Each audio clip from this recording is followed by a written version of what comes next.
తిరునాళ్ళలో తప్పైన ఒక చిన్నపిల్లోడిని ఒక పెద్ద ఆయన వచ్చి తన భుజాల మీద ఎక్కించుకొని తిరునాళ్ళంతా బాగా చూపించి అందరూ తనకు కనిపించేలా అందరూ కనిపించేలా తిప్పుతారు.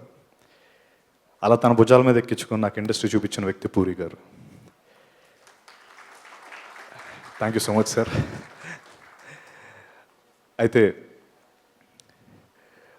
90వ దశకంలో 95-96 ఆ టైంలో ఎంతోమంది భారతదేశంలో ఎంతోమంది యూత్కి ఒక దిశ నిర్దేశించి ఒక ఇన్స్పిరేషన్గా సచిన్ టెండూల్కర్ ఎలా అయితే అందరికీ ఒక ఇన్స్పిరేషన్ అయ్యి ఈయనలా అవ్వాలని చాలామంది ఎలా అయితే ఊహించుకున్నారో, నా లైఫ్లో నేను ఒక యాక్టర్ అవ్వాలి, నేను ఒక యాక్టర్గా ఎస్టాబ్లిష్ అవ్వాలి అని నేను ప్రకాష్ రాజ్ గారిని చూసి నేర్చుకున్నాను.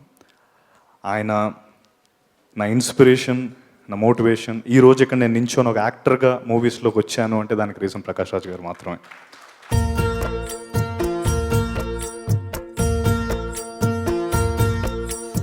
ఏవేవో చూస్తూనే ఉంటాం.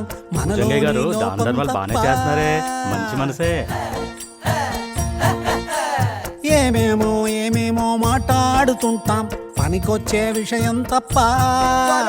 చెవులారా మనసారా మన ఊరి రామాయణం, ఇది మనలోని రామాయణం.